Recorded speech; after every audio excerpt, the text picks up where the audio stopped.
애 사고 말어. 그래서 나도 가야지 되겠다. 가서 아니 별거는 없는데 글이 좋아서 나는 워낙에 윤영 선생님 좋아하기도 하고 책이 있으면 사야지 되겠다는 많지 않아요. 음. 그림이 작품 많지 않고. 근데 아무튼 그래서 책 지금 미순이 그 말이 너무나 재밌는 게 구구절절이 변명이 없고 그냥 툭 끊고 이게 행동형들이 좋아하는 스타일이고 나는 윤영근 선생님 진짜 참 좋아하는데 구구절절이 변명이 많고 어디가 아프고 어디가 어쩌고 저쩌고 막 이러는 김한기 선생님은 전형적인 감정형이고 그게 너무 느껴지는 거야 지금. 그러니까 김한기 선생님 같은 경우가 얼마나 구구절절이 변명 없는 윤영근 씨가 마음에 들었으면 사유로 사 먹겠냐. 어제 내가 젊은 친구들 애니어그램 시작을 했어. 우리 아임팀이 이제 애니어그램으로 아니야 잠깐만. 이유한이지 내가 싫다 그런 사람이. 이유한은 싫었어. 이유한 선생님은 구구절절이 변명이 별로 없는데. 저번에 그 동영상 볼 때 그런 거고. 아니 김한기 선생님도 그렇거든. 아이고 본인 마누라 김영한 씨한테 보낸 편지를 읽으면 진짜 절절해. 그리고 그야말로 이렇게 썰어지라듯이 손 툭 긋는 사람하고 처음을 사람하고 얼마나 다르면. 아무튼 잠깐만. 영수님 나 지금 또 수업 들어갔어. 여보세요? 여보세요? 나중에 전화. 김은경 김이유하라고 자꾸 내가 막 왔다리 갔다리 헷갈리네. 김한기 선생님 것도 좋던데 나는. 김한기 선생님 난 참 좋아해. 김한기도 좋아하고. 어디 전시 갔다 왔어요? 예. 무슨 전시? 윤영원 쌤 거, PKM 거. PKM에서 삼청동 호리아나에서 거기를 왕복을 걸어갔더니 아주 어제 갈만하지. 아니 근데 문제는 집에 도착했는데도 조느라고 내리지를 못해서 얼마나 피곤한지. 멀긴 멀어. 근데 아니, 전시 그거 한번 올려봐 주실래요? 그래요? 14일까지면은 다음 주 일요일까지는 시간 맞추기는 쉽지 않겠다. 시간 있을 때 툭 갔다 와야지. 네.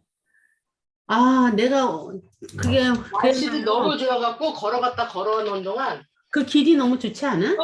서울이 이렇게 예뻐 내내 그리면서 왔어. PK 갤러리가 어디예요? PK하면 삼청동. 청와대 그쪽 뒤쪽에 그쪽에 있던데. 나 같은 사람도 찾아가니까 나 찾아갈게. 내가 오늘은 오랜만에 아침 9시부터 사진 수업을 했어. 중앙대학교 인권센터에서 하는 프로그램인데 10시부터래. 10시부터 12시까지인데 10시부터 12시까지는 나는 못한다. 그래서 9시에 학생들한테 저기 물어봐라. 1시간 땡겨서 할 수 있는지. 그래서 할 수 있으면 하고 그렇지 않으면 못한다. 이게 이제 3주 전에 이야기 된 건데 근데 다행히 학생들이 하겠다고 해서 조금 전에 그 2시간 열강을 했지. 아이고. 근데 오랜만에 사진 갖고 강의를 하니까 또 신선한 맛이 있던데. 너무 오랜만에 사진 강의를 한 거야. 그러니까 재밌더라고. 그러니까 얼마나 이게 지식의 이게 깊으면 이게 그렇게 안 하던 사진 강의도 휙 하고 다시 그림으로 넘어서 휙 하고 이게 될까? 이건 지식이 아니라 그냥 이게 내 몸에 뱉잖아. 나 이유하라고 이렇게 김한기도 헷갈려서 막 이러는데. 너는 이름만 헷갈릴 뿐이지 그림 이미지 그 몸에 많이 스며 있어. 맞아. 김한기하면 이렇게 막 그 그림이 이제 이렇게 확 이렇게 기억 떠오르고. 이름은 헷갈릴 수 있어. 괜찮아. 둘이 한자가 들어가서 그런가 봐. 야, 그런데 진짜로 젊은 애들하고 하니까 뭐라 그럴까? 오늘 내가 새롭게 느낀 게 지금 정리 앉을 때까지 조금 딴 얘기 하자고. 경숙이는 늦게 오후에나 줌으로 들어올 수 있을 것 같다고 하는데 내가 볼 때 여러 가지 정황상 못 들어올 가능성이 많고 그 지연이는. 지연이는 오후에 일로 온대. 어. 그러니까 점심 먹고 오는 것 같아. 맨날 점심 때 나오잖아. 나올 수 있을 때 나오는 것 같아. 그래서 일단 이렇게 수업을 해야지 되는데 나는 저기 나중에 한 3시 좀 넘어서 일찍 좀 나가야 될 것 같아. 응? 오늘은 다들 수업이 좀 시간이 그러네. 어디 나가야지 돼요? 네. 어쨌든 그 되는 대로 수업을 진행을 하죠 뭐. 진행을 하고 이제 앉아서 성해? 그 내가 그 오늘 느낀 거 간략하게 한마디만 하면은 그 젊은 애들이야. 학생들이니까 중앙대학교 학생들인데 그리고 그들은 정말 디지털 세대라고 100%. 그럼에도 불구하고 사진에 대한 고정관념은 필름 카메라 시절 그것하고 똑같아. 그래서 야 고정관념이 깨지는 게 이렇게 오래 걸리는구나. 를 새삼스럽게 느꼈고 아이들이 강의를 듣고 이제 한마디씩 하고 뭐 이런 거 하잖아. 그래서 길게 못하고 대표를 한 명만 해라 그랬더니 자기는 그게 너무 신선했다는 거야. 사진을 이렇게 볼 수 있는 내가 이제 크로핑 뭐 이런 거 셀렉트 이런 것에 대한 이야기를 해준 거거든. 사진 문법에 대해서 설명하면서 그러면서 사진이 이렇게 해석될 수 있다라는 게 자기는 너무 놀랍다는 거야. 그래서 나는 너희들이 그걸 그렇게 받아들이는 게 더 놀라워. 그러고 끝났어. 어쨌든 잘했다 이러면서 그러고서 끝났어. 그만큼 정말 고정관념은 쉽게 깨지지 않는다. 이게 확실하게 다시 한번 확인한 아침 시간이었습니다. 난 엄마 보면서 항상 느껴지던데. 응? 엄마. 엄마의 그 고정관념, 당신이 갖고 있던 옛날에 갖고 있던 그 관념들이 안 깨져서 그러니까 80이면 죽어도 된다고 생각하고 맨날 저렇게 아무것도 뭘 할 저기를 안 하고 저러고 사시잖아요. 그러니까 그 고정관념이라는 게 어떤 자기 삶의 방어기제잖아. 방어틀이 무의식 속에서 만들어진 방어틀이라고 울타리 같은 거라고. 그러니까 울타리가 있다라는 건 뭐냐면 두려움이 있기 때문인 거거든. 이 울타리 밖에 적이라고 생각하기 때문에 이 고정관념을 막 지키려고 하는 거란 말이야. 그럼 이 적이 무엇인가? 그러니까 이렇게 생각들을 안 하니까 저절로 생긴 울타리 안에 내가 그냥 갇혀 있는 건데 갇혀 있다는 것조차 인지를 못 하는 거지. 그런 분들한테는 일부러 그러니까 젊은 애들한테는 해야지 되지만 엄마 같은 사람들은 할 필요가 없어. 그거 어설프게 두들겼다가 괜히 너무 혼란만 일으켜. 이 엄마가 치매가 진행이 됐다는 게 그전에는 내가 치매가 빠졌어 막 이런 인식을 하는데 요즘은 그 인식도 이제 없어진 것 같아. 그래서 엄마 이거를 해야 돼. 이제 요양보사 와서 뭐 한다고 그랬잖아요. 엄마 이거 해야 돼. 자꾸 공부를 해야지 엄마 치매가 안 걸려 라고 이제 엄마 안 걸린 전제로 얘기를 해줘. 이제 엄마 치매라는 걸 싫어하니까. 그런 거 엄마 안 걸려 이러면은 내가 치매가 걸려. 난 치매 걸리면 약 먹고 내가 죽어버리지 사냐? 그러시고. 그만큼 당신이 이제 그것도 인지 안 되는 거예요. 저만큼 또 나빠지신 거구나. 그리고 이제 막 내가 막 쓰는 것만 한다고 그랬잖아. 그것도 이제 귀찮아. 더 나빠지신 거지. 아니 저기 본인이 치매라는 게 인지가 안 되는구나. 그게 넘어선 거예요 이제. 본인이 치매라는 걸 인지를 하면 이미 치매는 아닐 수도 있는 거지. 아니 그거는 왔다리 갔다리 할 때는 이제 괜찮은데 그게 이제 분별이 안 되는 거야 이제. 인지력이 확 떨어진 거예요. 근데 신기하게 구구단, 뺄셈 이런 수는 잘해. 어린 시절에 몸에 각인된 거라서 그래. 그랬잖아요. 구구단을 막 외우는데 왜 10,000원에서 사과 5,000원 산 거 답을 못 해갖고 빼는 건 못해. 너무 놀랐는데 근데 좀 이제 계속 하니까 좀 이제 5,000원 맞췄다 그러더라고. 근데 여기서 교과 외우는 분 있어요? 그러니까 엄마가 외운다며. 그럼 막 교과 노래 그렇게 잘 부려 다 중학교 거 뭐 이거 다 이거를 이해할 수가 없어. 나 국민학교 건 기억나. 나는 어떤 것도 기억이 안 나. 아니 그 얘기를 하고 나서 막 생각해봤는데 떠올랐던 건 국민학교 때 거. 초등학교가 아니라 국민학교 때 거. 그렇지, 그때 국민학교라고 해야지 뭐 그게 실감이 나지. 응. 6년 부른 것과 3년 부른 건 차이가 좀 있나 봐. 저희 그러니까 쌤이 이게- 국민학교라니까 안 어울려. 초등학교. 네, 저 여의도 아니 그러니까 국민학교 국민학교 아, 나왔습니다. 그 궁금한 수업 전에 궁금한 응. 거 그래서 그 뭐라 해야 되지 그 사진에 대한 선입 고정관념이 어떤 고정 그러니까 바뀌지 않는 고정관념은 사진의 어떤 부분인 거예요? 일단 단커트 사진. 어? 단커트 사진. 단카트? 한 커트 사진. 어. 사진은 한 커트 한 커트의 사진이다. 어. 그 다음에 좋은 구도라는 게 어떤 거다. 그러니까 이런 사진 한 장이 사진이다? 한 장 한 장 사진은 독립된 거다. 음. 사진은 그 똑같은 사진이 단어가 될 수도 있고 문장이 될 수 있다는 것에 대해서 이해를 못하는 거지. 근데 이제 그림을 보면서 증명해 가면서 하니까 놀라는 거지. 이 같은 사진이 여기에 붙었을 때는 여기에서는 이게 단어 역할을 하는 건데 이 사진이 이렇게 있을 때는 얘가 문장이 되지 않냐. 그러니까 보면서 설명하면 이해가 돼. 나 지금 그런데 무슨 그런 말인지 것을 전혀 모르겠어. 인지조차 못했다는 거지. 응? 나는 무슨 말인지 이해가 안 돼. 내가 사진 특강을 한번 하겠어. 그렇구나. 네, 그러고 기본적인 사진 특강 필요해. 우리가 이때 사진 특강, 사진이라는 것은 이미지 언어의 기본이잖아. 거기서 확장, 내가 하도 사람들이 사진에 대해서 가지고 있는 고정관념에 질려갖고 사진 수업을 안 하는 거야. 그거를 이렇게 저렇게 해서 막 얘기를 해도 나중에 지나놓고 보면은 헷갈리는 거야. 자기는 사진 안 배웠어. 왜 테크닉을 잘 모르니까. 이렇게 되는 거야. 테크닉을 가르칠 만큼 가르치는데 그리고 지금 테크닉을 배울 필요가 없어. 누르기만 하면 나오는 거니까. 이게 고정관념인 거야. 사진을 배운다. 카메라 다루는 방식을 배운다. 구도를 기술을 배운다. 배운다. 이게 사진에 대해서 가지고 있는 기본적인 고정관념, 나도 모르게 무의식적으로 있는 거야. 그런데 테크닉이라는 건 뭐냐면 초점 맞추는 거하고 노출 맞추는 거 배우는 거야 일단. 근데 초점과 노출은 지금 안 맞춰도 저절로 돼. 그럼에도 불구하고 자꾸 배워야지 된다고 착각을 하는 거예요.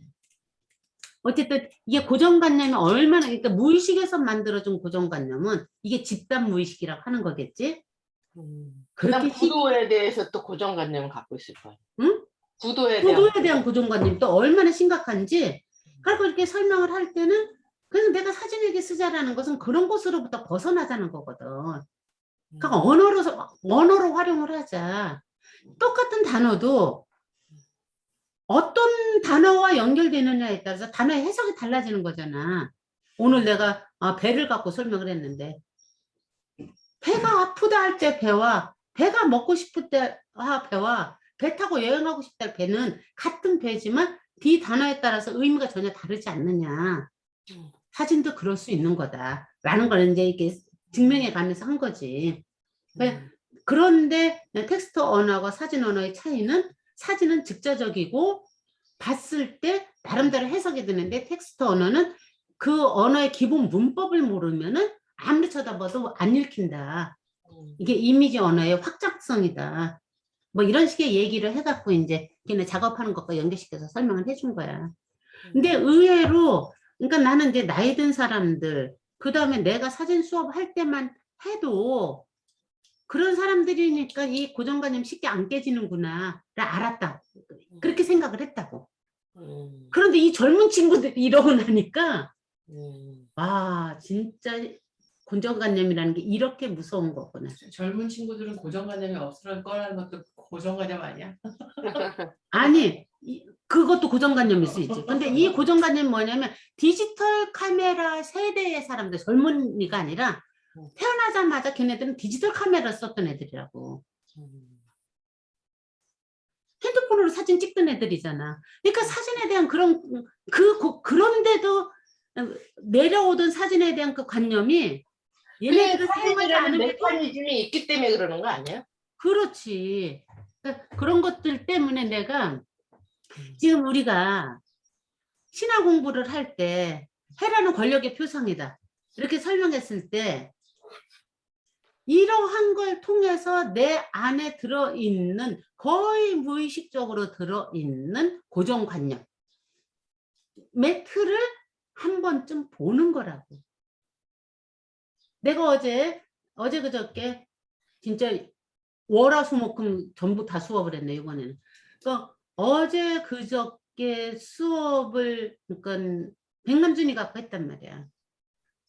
그러니까 나는 백남준이는 지은쌤 처음 싫어했던 것만큼 나도 싫어했었단 말이야. 처음에는 싫어했다기보다는 뭔 짓이야 도대체 하나도 못 알아듣는 것 같고 잘난 척하는 것 같기도 하고 막 이런 아주 거부 반응이 나도 굉장히 컸었거든. 그러다가 어느 순간 그러니까 거꾸로 하다가 이게 확 읽혀지니까 나한테 와서 반응이 확 달라지면서 선에 대한 고정관념. 이때 선이라는 것은 백남준이가 가장 키워드는 선에 대한 고정관념을 낀 거야. 그 다음에 소통의 범위를 확장시키는 거거든. 그 선이 흔히 말하는 그 라인 라인선이 아니라 명선할 때 선. 명상할 때 하는 선. 참선할 때 선. 존 케이지가 4분 33초가 참선할 때 그 선에 대한 선의 일환으로 4분 30초라는 그 전이 음악을 한 거거든. 뭐냐 하면은 우리가 음악이란 이러이러한 거야 라고 가지고 있는 아주 그냥 거의 무의식적으로 갖고 있는 고정관념 있잖아. 그거를 깬 게 4분 33초 음악인 좀 전에 저 뭐야 저기 얘거 백남준의 아까 그 음악 나온 그거는 아니 그래 그러니까 갑자기 이 얘기를 하나만 더 얘기하고서 우리 그림으로 들어가면 그거란 말이야. 그런데 백남준이는 원체 음악 전공한 친구야. 50년대 그러니까 백남준이가 여권번호 7번이라잖아. 우리나라에서 예. 걔네 아버지가 6번이고 부잣집 부자라는 개념보다 그냥 재벌집 왕부자 재벌집 막내 아들이었고 그런데 정말 가난하게 살았고 나중에는 뭐 이런 그 에피소드는 중요한 게 아니에요. 중요하지. 얘기를 풀다면 그렇지만 짧게 하면은 그랬는데 50년대 친일파겠지 당연히 아버지는. 근데 50년대 6.25 전쟁이 일어나서 일본으로 건너간다고. 일본에 가서 독일로 건너가. 공부를 하다가 7살 반에 갔대. 자기가 17살 반. 그러니까 우리나라 나이는 18세에 간 거야. 일본으로 갔다가 일본에서 어디로 가느냐면 독일로 가는데 독일로 왜 가냐면 음악 공부를 하러 가는 거야. 그래서 현대음악의 기조가 되는 쉰베르크를 갖고 논문을 써요. 그런데 52년도에 존 케이지가 4분 33초로 발표를 하는데 58년도에 존 케이지와 만나. 그래서 존 케이지의 영향을 받으면서 음악으로 퍼포먼스라는 행위 예술을 시작을 한 거야. 이 퍼포먼스 행위 예술을 플럭서스 운동 그러니까 창단 멤버로 참가를 해갖고 그 운동을 한 거야. 이 운동의 그 시대적 상황이 뭐냐면 60년대에 그 젊은이들이 일어날 때였거든. 그 일환으로 뭐 비틀즈 얘네들이 전부 인도 가서 뭐 하고 막 그랬잖아. 그러니까 동양의 그 선사상이 이 젊은이들한테 확 스며들어갖고 이 사이에 1, 2차 세계대전이 만들어낸 부조화와 가부장제도에 대해서 이들이 반기를 들은 게 히피 문화가 발전을 하는 거고 6.8 혁명이 일어나는 거고 예술에서는 그런 것들이 뭐 플럭서스 운동이 일어나고 행위 예술이 일어나고 막 이러는 거거든. 거기에서 동양적인 방향, 동양적인 사상, 이게 참선의 개념의 동양적인 사상이 그 서양에서는 어떻게 펼쳐지느냐면 우리가 생각하는 것하고 전혀 다른 양상으로 펼쳐지는 거예요.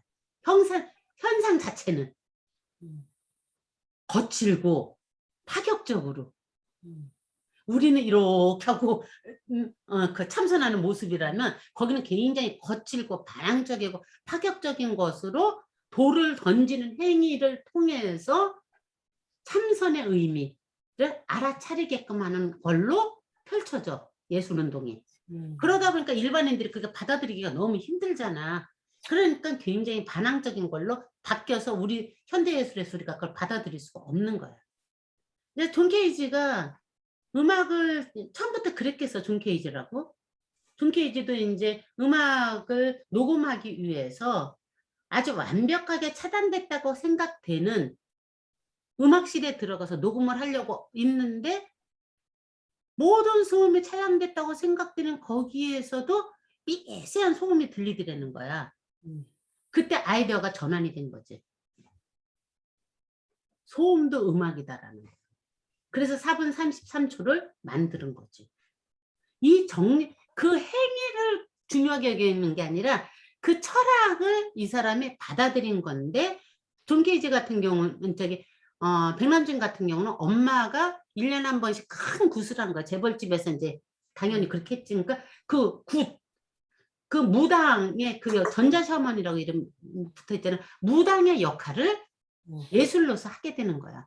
그런데 그 행위는 그 과격한 행위로 나는 거야. 피아노 두들겨 부시고, 아이고 저런 불안당 같은 놈이 어딨어, 이렇게 이런 느낌이 들 정도로. 그러니까 문화 테러리스트로서 활동을 했던 거야. 근데 우리도 그것만이 먼저 보이잖아. 그러니까 도저히 이해하기가 힘들지, 당연히. 그런데 하나하나 이렇게 보다 보니까 갑자기 그야말로 문법으로 읽혀진 거야. 그 사람 사고, 철학의 문법이. 그러다 보니까 존 케이지와 우리 같이 다루었던 요셉 보이스와 이 사람이 연결이, 요셉 보이스의 그 기상한 행동이나 존 케이지의 그 괴상한 행동이나 이러한 것들이 갑자기 이렇게 환하게 읽혀지면서, 아, 정말 참 대단하구나. 근데 내가 그 부분을 확 받아들인 건 어디서부터였냐면은 진짜 너무나 익숙한 내가 원하는 작품, TV 부처 같은 거. 부처가 장옥진 미술관에 갔을 때 부처가 이렇게 지 비디오를 바라보고 있는 그 공간, 그 좁은 공간에 딱 들어갔을 때 우리가 익숙한 그 선의 느낌으로 장옥진 미술관에 그거는 흐르더라고. 항상 상시 정설되어 있는 거예요? 그게 장옥진 미술관에서 했을 때는 백남준 아트센터에서 대여해서 갔던 것 같고, 어쩌면 백남준 아트센터를 가면은 그것이 있을 수도 있어. 우리 갔을 때는 없었어. 그런데 있을 수도 있지. 백남준 아트센터 거였어, 그게. 그러니까 그러면서 갑자기 이렇게 암호가 풀리듯이 이게 나한테 딱 풀리니까 이게 환하게 다시 이렇게 보여지기 시작을 하더라. 그래서 이게 익숙해질 때까지는 기다리는 수밖에 없어. 자꾸 보고 집중하고. 그 암호를 일단 못 거라는 알아차리니까 힘들더라고. 응? 그 암호라는 걸 우리가 못 알아차리니까 너무 기이하고 이상하게만 보이는 거죠. 바로 그거야. 그 암호를 알아차리기 위해서 해야지 되는 게 뭐냐면 할 수 없어. 그건 해야지 되는 거야. 과정인 거야. 이런 정보들을 자꾸 듣고 반복하고 그 정보로서의 지식을 계속해서 듣고 반복하면서 들은 걸 내 방식대로 다시 해석하는 거. 그 과정이 조금씩 쌓이면 어느 순간인가 그림들이 더 많이 보여지지. 아무리 그림이 일반적인 그 텍스트 언어보다는 소통의 영역이 넓다 할지라도 그냥 딱 봤을 때 그게 읽혀진다라는 게 그렇게 쉽지가 않아. 옛날 거는 그래도 좀 되지만 현대로 올수록. 그러니까 그것을 알기, 그럼 그걸 왜 굳이 해야지 돼. 어제 그저께도 그 얘기를 한참 했는데, 그걸 하니까 위로도 받고 자유스럽기도 하고, 내 문제도 해결이 되고, 이거였구나 이런 느낌이 들어서 답을 거기서 사람들한테 듣는 답보다 그렇게 해서 작품을 통해서 듣는 답이 훨씬 더 정확하고, 이렇게 뭐라 그럴까, 묵은 채증을 이렇게 해소해주는 강력한 소화제더라, 나한테는. 이 단어는 지금 처음 썼지만 그런 느낌 때문에 나는 그림을 보는 거지 다른 거 아니다. 그 다음에 해석은 자의적으로 내 방식대로 하면 되는 거다. 내 방식대로 해석되기 전까지 기본 문법 같은 것은 이렇게 공부하는 수밖에 없다. 뭐 그런 얘기를 한 거야. 신화도 같은 맥락에서, 신화 공부도 같은 맥락에서 그런 고정관념이 두터운 벽에 돌을 던지는 하나의 행위로서 우리가 질문을 끌어내기 위해서 공부를 하는 건데, 오늘의 주인공인 헤라는 권력의 표상으로 누구한테나 인지가 되지. 그런데 이 권력의 표상인 헤라가 그 권력을 어떻게 활용하냐면 헤라는 가부장제에 있어서 여자의 권력인 거예요. 가부장제도 안에서 여자가 가진 권력이지 개인 자체로서 그러니까 개체 자체로서 인간적 권력이 아니야. 그래서 헤라는 제우스와 연결이 돼서 우리가 제우스 할 때도 잠깐 살펴봤지만 연결이 돼서 해석을 할 때 조금 더 이렇게 유연하게 해석이 될 수 있다 라고 생각을 하고, 여기에서 다시 한번 짚고 넘어간다면은 그리스 로마 신화가 쓰여진 것, 그리스 시대에 들어와서 이 신화가 쓰여진 것에는 그 기본 뿌리가 이미 가부장제를 기본 바탕으로 해서 이루어진 거다. 그 가부장제 안에서 개체로서의 특성들이 드러나는 거지, 그 뿌리가. 그 전에는 뭐야? 모계 사이였던 거야. 원시 사이에서는 오히려. 그래서 생명이 그러니까 부활되고 그러니까 낳고 하는 그 여신이 더 위에 있었다면은 그리스로 넘어오는 이 역사의 발전 과정에서 남신이 위로 올라간 상태에서 신화가 전승돼서 해석이 다양하게 변화가 된 거라는 거. 이 기본 뿌리를 우리가 놓치지 말아야지 된다. 이랬을 때 그리스 로마 신화에 3명의 여신, 많은 여신이 나오지만 대표적인 가정과 연결시켜서 3명의 여신이 있는데, 데메테르인가? 아니야. 그렇지. 또 하나는 헤스티아. 헤스티아. 자, 오늘은 헤라를 하고 다음 주에는 데메테르를 하고 그 다음 주에는 헤스티아를 할 거예요. 곡물의 신인가요? 데메테르는 가이아가 대지의 여신이었잖아. 근데 데메테르는 대지의 여신의 초승처럼 그게 축수가 돼. 그래서 곡물의 여신으로 바뀌어. 대지의 여신이라는 느낌과 곡물의 여신이라는 느낌 좀 다르지? 그리고 이게 분화되는 거야. 여신들의 그 어떤 권력 의지가. 그리고 헤라가 하늘과 땅을 주관하는 그 남편 옆에 있는 여자를 대표하는 신호로 그보다 좀 위에 있어. 의식적으로. 그 다음에 그래서 헤라는 남편이 있었을 때, 제우스가 있었을 때 더불어 최고의 여신의 위치에 서 있는 거야. 그리고 가이아 역할 같이 독립적으로 여신의 역할을 하는 게 데메테르야. 그 다음에 헤스티아가 있어. 간단하게 보면은 데메테르는 그러니까 이주영 선생님의 해석을 보면은 헤라는 아내로서의 표상인 거야. 남녀 관계에 있을 때 우리 안에 남성성과 여성성이 다 있다고 하잖아. 그랬을 때 남자와 연결되는 의미에서 여자였을 때 엄마가 아니라 아내로서의 여성의 표상이라는 거야. 그래서 하는 행위가 뭐냐면, 헤라 딱 보면 여러분들 뭐 생각하면 재벌집 만화님들 생각하면 돼. 재벌집 만화님들 웬만해서 이혼 안 해. 조광지처의 자리를 굳건하게 지키면서 그걸로 자기 권력을 행사를 하지. 그게 헤라의 저기란 말이야. 그랬을 때 남편을 잡나? 누구를 잡아? 잡더라도 여자하고 자식을 잡지. 그 혼의 자식을 잡지. 이게 헤라가 드러나는 아주 전형적인 모습이에요. 여자의 표상 중에서, 정체성 중에서 아내의 정체성을 강하게 가지고 있는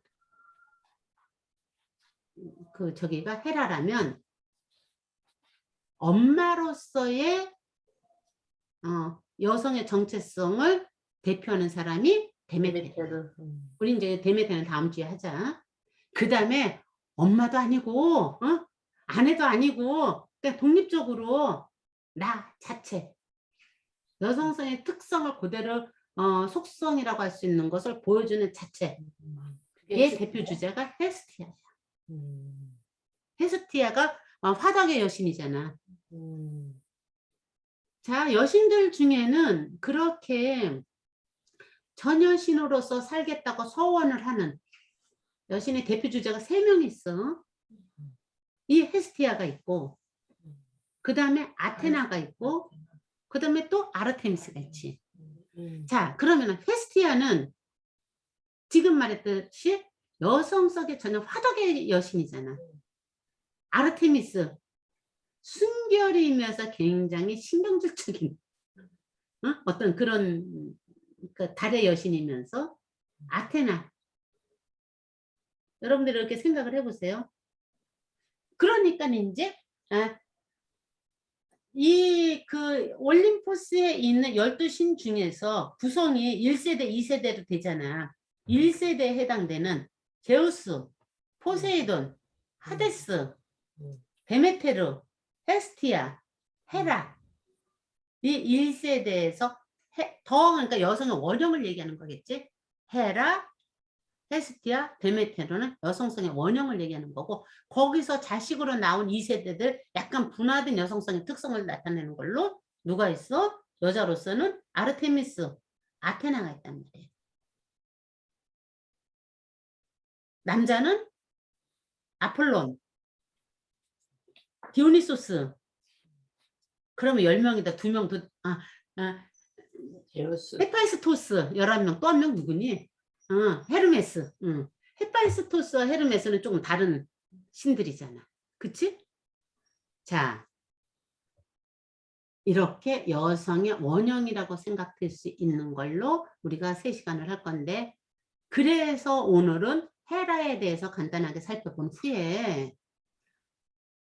여성주의 운동, 페미니즘이라는 게 도대체 뭔가, 뭐 페미니즘의 역사 어쩌고 저쩌고 그게 우리한테 뭐 그렇게 중요하겠어. 내 안에 페미니즘은 어떻게 자리 잡고 있나. 네? 나의 정체성을 확인하기 위해서 페미니즘에 대해서 서론처럼 이야기를 오늘은 하고, 데메테라고 헤라, 에스티아 하면서 그 여성주의에 대한 것을 우리가 조금 집중적으로 살펴보자 라는 걸로 틀을 잡은 거예요. 자, 헤라는 보면은 이거 부모가 크로노스하고 레아야. 이건 이제 알겠죠? 크로노스와 레아한테 태어난 6명의 자식이 전부 1세대 올림포스 주인이 됐다는 얘기.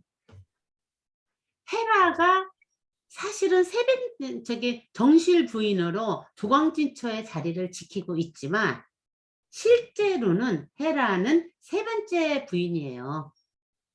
그러니까 아테나를 난 그 아테나의 엄마가 메티스라고. 누구냐면은 제우스의 누나가 아니라 고모가 이래. 응? 할머니 아니야 할머니? 할머니인가? 몰라 되게 할머니 같은. 하여간 전 세대라 고모나 할머니나 어쨌든 그런 적이야. 그 메티스하고 나서 아테나를 낳았단 말이야. 그러고 또 누가 있어. 테티스하고도 테티스는 아닐 텐데 하여간 누가 있어. 그 다음에 공식적으로 말하자면은 서류상에 조광지처로 찍힌 게 헤라라는 얘기야. 그래서 조광지처가 된 거야. 그 자리를 딱 지키고 있는 건데, 이 제우스와의 사이에서 전쟁의 신 아레스를 낳고, 이게 시중을 드는 처녀의 신 헤베를 낳고, 그 다음에 출산의 신 에일레이티아를 낳고, 복수의 신 에리스를 낳고, 애니오는 누군지 모르겠다 나도. 이런 식으로 낳단 말이야. 그럼 여기에서 우리가 사실은 유명한 자식이 없네. 아레스밖에. 그치? 그렇다고. 여기서 우리가 이걸 잘 봐야지 돼. 제우스의 속성과 헤라의 속성이 합해졌을 때 나타나는 특성이 전쟁이고 이런 거라고 해석을 해서 그걸 조금 더 내가 더 관심 있는 쪽으로 이렇게 쭉 파고 들어가면은 그 심리적인 것들이 드러나기 시작하는 거야. 일단 이렇게 넘어가고 그 다음에 혼자 헤파이스토스를 낳았다고 해. 티폰도 혼자 낳았대. 티폰이 누구야? 우리 그때 피톤 티폰 갖고 한참 얘기했었잖아. 뱀이잖아, 뱀. 응? 여성성의 대표 주자라고 뱀이. 그러니까 뱀도 혼자 낳았다는 거예요. 헤파이스토스는 뭐 다른 사람하고도 낳다고도 하는데 어쨌든 이렇게 헤파이스토스, 그 대장간쟁이 헤파이스토스도 낳았다고 해. 원 쓸만한 신들 하나도 없지. 최고의 신과 신이 결합해서 난 것 중에서 아레스가 전쟁의 신인가? 전쟁의 신. 이게 하나 하고 헤파이스토스는 좀 많이 들은 사람 저기고. 유명하지. 응? 네. 에리스는 우리가 아는 그 에리스랑 같은 거예요? 에리스는 그 복수의 여신이야. 우리가 아는 네가 말하는 에리스는 혹시 걔 얘기하는 거 아니야? 그 에로스? 아니 에리스 얼굴 들어봐서 많이. 에리스는 가끔씩 한 번씩 나왔어. 애니오가 한 번도 안 나왔어.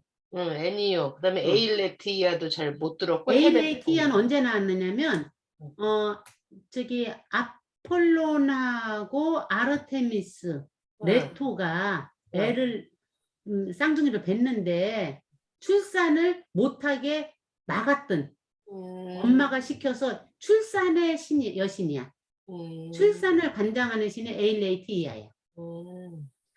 헤베는 시중을 드는 거야. 천상의 그 올림푸스 그 신들의 그 만찬이 열리고 그러면은 여시중처럼 시중도는 딸을 그걸 시켜. 에리스는 복수의 여신, 그 황금사가 던졌던 여신. 이게 사람들이 이럴 때 이제 인간적인 관점으로 봤을 때 그러면 제우스하고 그 뭐야 헤라가 에리스를 낳았으면 헤라의 자식이잖아. 에리스가. 근데 에리스가 황금사과를 던졌을 때 미의 여신으로 3명이 나타났어. 그때 헤라가한테도 있었지. 나타나. 인간적으로 따지니까 도대체가 족보가 안 맞잖아.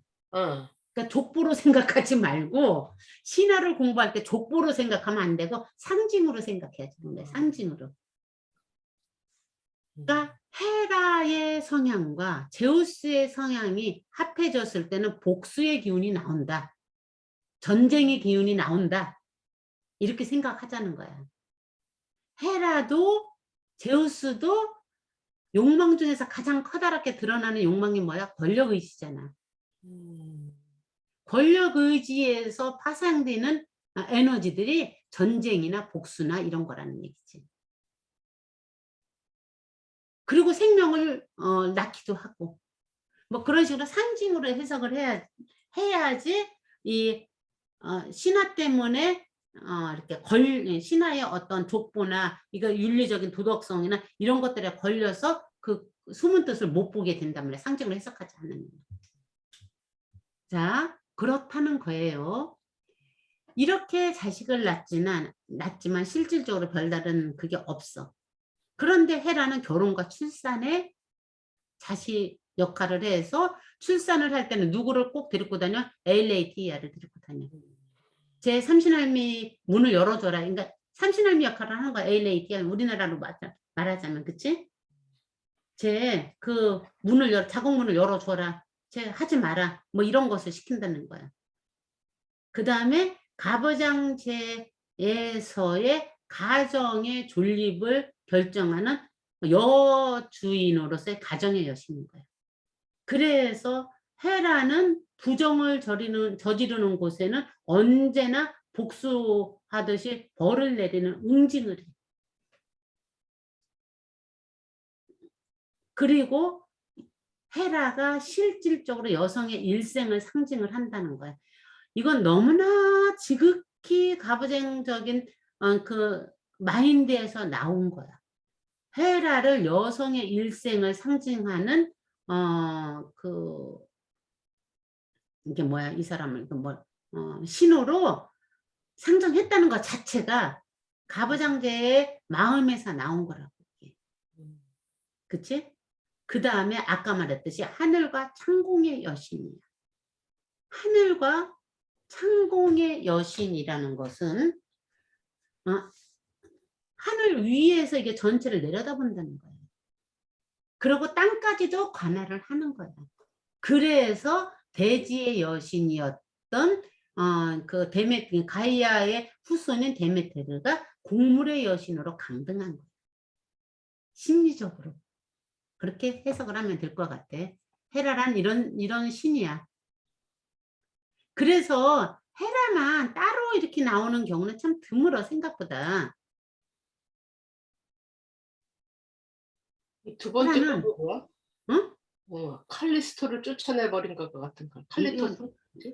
근데 이제 보자, 이거 하나씩. 헤라가 당사자 제우스가 아니라 상대의 바람을 피웠을 때 상대 여자나 자식을 괴롭히는 심리를 우리가 한번 생각해 보자는 거야.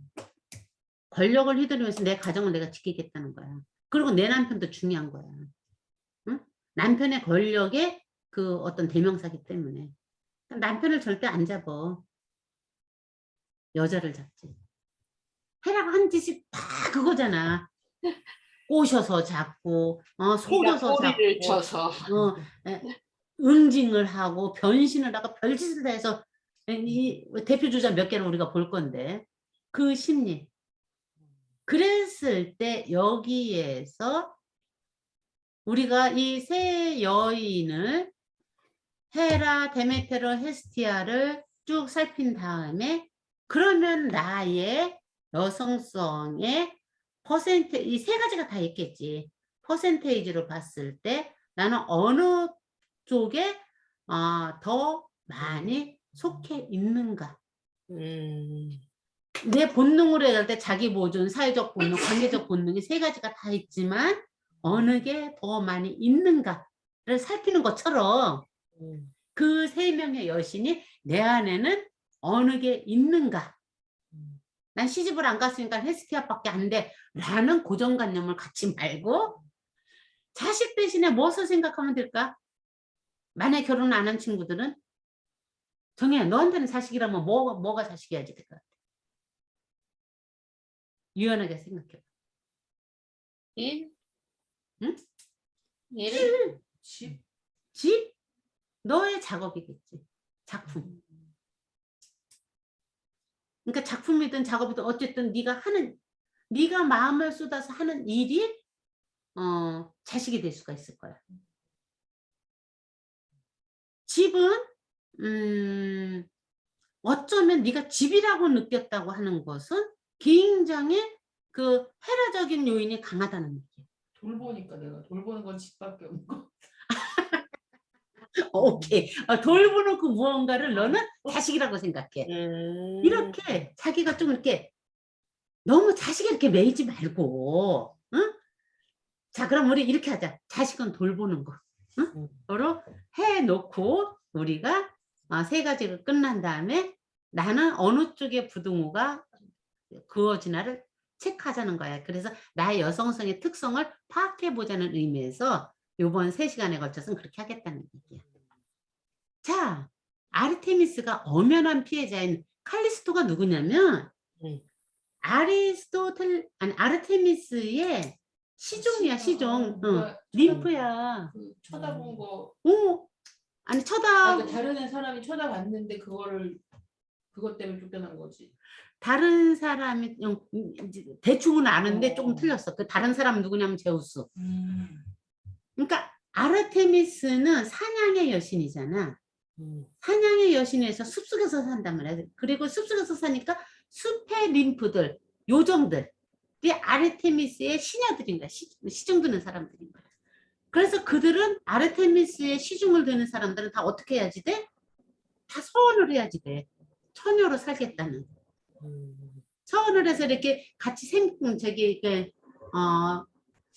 산속에 있는 그 샘가 같은 데서 모여서 같이 목욕도 하고 즐긴단 말이야. 그런데 아르테미스와 연결되는 게 두 가지가 있어. 그런데 어느 날 지금 정혜가 말했기 때문에 다시 설명을 해주는 건데 악테온이라는 사냥꾼이 사냥개를 데리고 사냥을 하러 돌아다녔어. 사냥을 그 숲속에 들어서 사냥을 하러 다니는데 사냥개를 쫓아서 가다 보니까 절대로 그 걔네들 목욕하는 거 보러 간 게 아니야. 그냥 사냥개가 가서 쫓아가서 보니까 헉! 저들이 아르테미스와 그 나머지 그 여자 그 ним프들이 옷을 벗고 목욕을 하고 있었던 거야. 보려고 본 게 아니라 그냥 내 눈앞에 보여줬어. 악티온이. 내 눈앞, 내 의지가 아니라 나도 모르게 보여줬는데 그것을 본 아르테미스가 저주를 퍼부어서 악티온을 무엇으로 변하게 하냐면 사슴으로 변하게 해. 악티온을 사슴으로 변하게 하니까 저가 데리고 다니던 사냥개들이 사슴인 줄 알고 주인을 물어뜯어서 죽여. 언젠가는 한번 들어봤을 법한 신화지. 자, 여기에서 우리가 체크해보자. 악티온은 아르테미스와 그 ним프들이 목욕하는 걸 보겠다는 의지로 간 게 아니야. 사냥개들이 사냥감을 찾아서 냄새 맡아서 가는 것을 쫓아서 사슴을 사냥하기 위해서 쫓아갔는데 거기에 사슴이 아니라 그들이 나타났을 뿐이야. 그런데 그들이 얘를 죽였어. 이게 이 사람 숙명인 거야. 숙명은 내가 어떻게 할 수가, 우리 숙명과 운명했었잖아. 내가 어떻게 할 수가 없는 거잖아, 숙명은. 그치? 자기한테 타고난 자기만의 숙명적인 요인이 있다. 이렇게 봤을 때 악티온은 아르테미스의 화살의 변신에 의해서 자기가 부리던 종들한테 먹혀는 것은 그 사람의 어쩌면 숙명 같은 거였다. 그럼 너무 재수 더럽게 없잖아. 근데 이걸 확장시켜서 보면 생명이 생명을 먹는다라는 큰 그 생명사상의 입장에서 보면은 근데 여기에서 그럼 칼리스토는 무슨 역할을 한 거야? 아니, 가만있어 봐. 이제 얘가 질문해서 그 얘기를 해준 거고 이제 칼리스토로 할 거야. 악티온이 1번. 아르테미스에 연결된 거. 그 다음에 칼리스토는 2번 설명을 하는데 그렇게 순결을 맹세한 사람들이야. 그랬는데 제우스가 이 칼리스토를 보고서 또 흑심을 품었어. 그래서 범했어. 칼리스토 입장에서는 억울하니 안 억울하니? 내가 하려고 한 게 아니라 제우스가 했단 말이야. 그랬는데 어떻게 했어? 아르테미스가 얘를 쫓아내버렸어. 이 또한 칼리스토의 숙명인 거야. 아르테미스의 그 순결성은 내가 아까 신경질적이라고 표현을 했잖아. 똑같은 그 순결과 처녀 코라를 내세우지만 헤스티아하고 아르테미스하고는 그 순결의 개념이 너무 달라. 어느 게 더 좋고 나쁘고가 아니야. 순결의 의미가 이 두 가지를 다 같이 품고 있다라는 걸 우리가 인지해야지 된다는 얘기를 하는 거야. 아르테미스랑 누구랑 순결의 의미가 다르다고요? 아르테미스랑 순결의 의미는 누구랑 같은 게 아니라 독립된 아르테미스의 순결성, 헤스티아의 순결성이 다르다고. 그러니까. 이건 우리 헤스티아 할 때 조금 더 자세히 한번 해보자. 순결과 연결돼서 아르테미스, 아테나, 헤스티아의 순결의 개념을 분리해서 그때 조금 더 자세히 하자고. 일단 여기서는 내가 아르테미스와 헤라를 비교하기 위해서 자, 아르테미스는 피해자인 칼리스토를 쫓아버리는 것이나 헤라가 그러나 헤라가 그러는 것이나 비교해보자는 얘기야. 비슷하지? 당사자 얼마나 억울한, 그러니까 비슷한 게 아니라 반대지. 얼마나 억울하냐. 자기와 상관없는데도, 자기가 안 했는데도 얻어 터지는 거잖아. 칼리스토나 아키온 같은 경우는. 그치? 그러면 아르테미스라면 누구를 죽여야지 돼. 제우스를 잡아야지. 자기가 힘이 안 되니까 거기다는 못 하니까. 힘이 안 돼서 못하는 게 아니라고. 그렇게 해석하면 안 되고 제우스의 권력을 나누어 갖는 거라고. 여기에서 헤락을 여자의 일생이라고 하는 이유는 제우스의 권력의 반사 이익으로 자기 권력의 표상이었을 때 자기 권력으로 쓴다고. 그러니까 제우스는 안 건드린다고. 우리 집에 양반인 거야. 그 사람은. 여자가 꼬리쳐서 우리 양반이 그런 거지. 응? 그게 지금 현실하고 빗대서 하면 내가 권력이 또 많아. 남편의 물론 권력이 더 커서 거기에 기생에 살지만 살다가 내가 권력이 커졌어. 그럼 나는 내 권력이 나의 그 원흉이 되는 그 남편을 제거할 것 같은데. 그러니까 권력이 내가 덜하기 때문에 그러는 거 아닌가? 그 전까지가 헤라라고. 지금 네가 말하는 게 페미니즘 운동으로 따지면 제3세대 페미니즘으로 넘어가는 거라고. 헤라 그리스 로마 신화는 아까 전제를 했잖아. 그래서 그리스 로마 신화의 기본 뿌리는 가부장 제의 그 구조 속에서 피어난 신들이라고.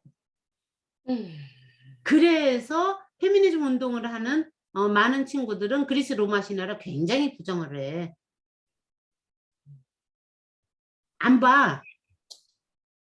그래서 내가 그 또한 너무 강팍한 거야. 그거를 봐야지 다른 면으로 해석을 하지. 이게 이제 내 주장이고.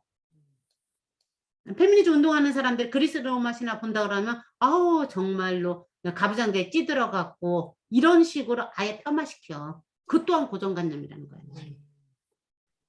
어쨌든 헤라에 대해서 여러분들이 그걸 그렇게만 인지를 하고 있으면 돼. 그 다음에 그러니까 생각나는 대로 써놓고 보는 거야. 헤라클레스 12가업을 누가 시켜? 헤라가 시키는 거야. 헤라가 제우스가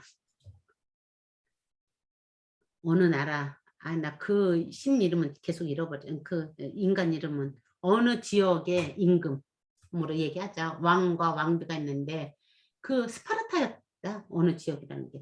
그 스파르타에 왕과 왕비가 있었는데 왕이 전쟁에 출전을 나간 사이에 제우스가 그 남편으로 분장을 해갖고 변신을 해갖고 잠자리를 한 후에 남편처럼 하고서 여자가 워낙 고결하고 남편이 아니면 신이라도 안 받아주니까 남편으로 변신을 한 거야 제우스가. 그런데 그 다음 날인가 그날인가 어쨌든 남편이 돌아와서 또 잠자리를 했네. 그래서 이 여인은 쌍둥이를 뵀어요. 생물학적으로 생각하면 말도 안 되는 얘기야. 은유적으로 이해를 해. 아 그때 그 얘기했던 것 같아. 고양이들은 실제 그렇게 난다. 그랬었지. 그것만 기억나. 그렇게 해갖고 어떻게 됐어? 애를 둘을 낳는데 헤라클레스하고 그 약간 모질이 이오 뭐 무슨 왕이야. 그런데 어떤 신탁을 받았느냐면 먼저 나오는 자가 이 나라를 다스릴 것이다 라는 신탁을 받았어. 그래서 헤라가 그걸 막어. 어떻게 막느냐고 아까 저기 출산의 여신 봐야지 내 이름 에일리아티아를 시켜갖고 헤라클레스가 먼저 나와야지 되는데 걔가 이오클레스인가 그래. 그냥 이오클레스를 하자. 동생인 이오클레스를 탈삭둥이로 먼저 나오게끔 해버려. 그리고 헤라클레스가 나와. 그래서 법적으로 그 나라 왕의 후계자는 누가 됐어? 이오클레스 동생, 탈삭둥이 동생이 됐어. 약간 모자란다는 동생. 모자라게. 그래서 그 쌍둥이 어린애가 태어났는데 헤라클레스가 너무 화가 나갖고 그 어린아이들이 있는 그 방에다가 뱀을 집어넣어버려. 그러니까 그 동생 이오클레스는 막 경악을 하고 막 울고 난리를 치는데 헤라클레스는 그 뱀을 두 마리를 딱 잡아서 두 손으로 딱 잡고 있어. 그러니까 이렇게 어린 시절부터 태어날 때도 못 태어나게 방해를 하고 태어나서도 죽이려고 하고 헤라가 계속 방해를 한다고. 그런데 제우스는 지 새끼잖아, 헤라클레스가. 헤라가 잠든 사이에 신적인 그 권위를, 엄마가 인간 여자이기 때문에 신은 헤라의 젖을 먹이면 얘는 완벽하게 신의 엄마의 신의 속성과 아버지 저희 피를 다 같이 받는 거잖아. 그래서 헤라가 잠들었을 때 몰래 헤라클레스를 갖다가 헤라 젖을 먹여. 젖을 물려. 그래서 젖을 물리니까 어떻게 됐어? 얘가 힘이 너무 세갖고 빠는 바람에 헤라가 눈을 깜짝 떠갖고 깜짝 봤더니 헤라클레스가 지 젖을 빨고 있어. 깜짝 놀라고 확 펼쳤더니 그 젖이 확 퍼져갖고 뭐가 됐다고? 은하수가 됐대. 있어. 그렇게 헤라클레스를 사사건건 미워하는데 결국에 가서는 헤라클레스는 나중에 받아들여. 이 12가업을 다 얘가 완수를 하니까 힘이 생기니 그제서 인정을 하게 돼요. 헤라클레스가 그래서 인간으로서 신의 권좌에 올라가게 되지. 그 12가업을 누가 내려줬다고? 헤라가 헤라클레스를 죽이기 위해서 시켰는데 12가업이 누가 줬느냐면 이오클레스한테 받은 거야. 그 동생한테. 얼마나 수모스럽겠냐. 근데 그 모든 수모를 다 참았다. 이 헤라클레스의 이 과정을 우리가 하나하나 상징적으로 살피면서 보면은 우리 안에서 심리적으로 부딪히는 여러 가지 것들. 나는 이것만은 못 참겠어 하는 것들을 영웅들은 다 참아낸다라는 것을 볼 수가 있는 거지. 헤라클레스 과업을 내가 보기 싫은 이유 중에 하나가 잘 안 봐, 나도. 그래서 수업도 대충 얼렁뚱땅하고 그랬던 것이 내가 가만히 있으면 왜 이러지 내가? 헤라도 그렇고 헤라클레스도 그렇고 내가 별로 이렇게 다루고 싶지가 않은 신들이라고. 이게 굉장히 선입견이 있어갖고. 근데 헤라클레스 12가업을 이렇게 보다 보면은 승질이 날 때가 있더라고.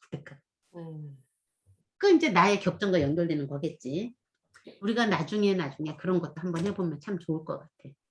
그 다음에 디오니소스, 그 셀레네한테 노파로 가서 디오니소스를 낳는데 얘도 낳자마자 낳기도 전부터 죽이고 나서도 죽이고 별짓을 다 해도 결국은 살아남고. 그리고 지난번에 누구랑 해서 낳았다고? 셀레네. 가 아닌가? 셀레네 그 이름이 갑자기 생각 안 나네. 얘를 이렇게 디오니소스 한번 찾아봐봐. 셀레네가 아닌 이름이 이상하게 조금 낯서네. 셀레네라고 하다 보니까. 그럼 디오니소스 엄마. 세멜레. 응? 세멜레. 응. 세밀레가 그래 뭐. 세밀레 기억나지? 세밀레가 제우스하고 연애를 하는데 헤라가 유모로 변신해갖고 와갖고 살살 꼬드기잖아. 야, 너 장안에 소문이 났더라. 제우스하고 연애한다고. 근데 너 그게 진짜 제우스인지 아닌지 네가 어떻게 알아? 뭐 물어봐. 징표를 보여달라고 그래. 그래갖고 번개에 타 죽어버린 거.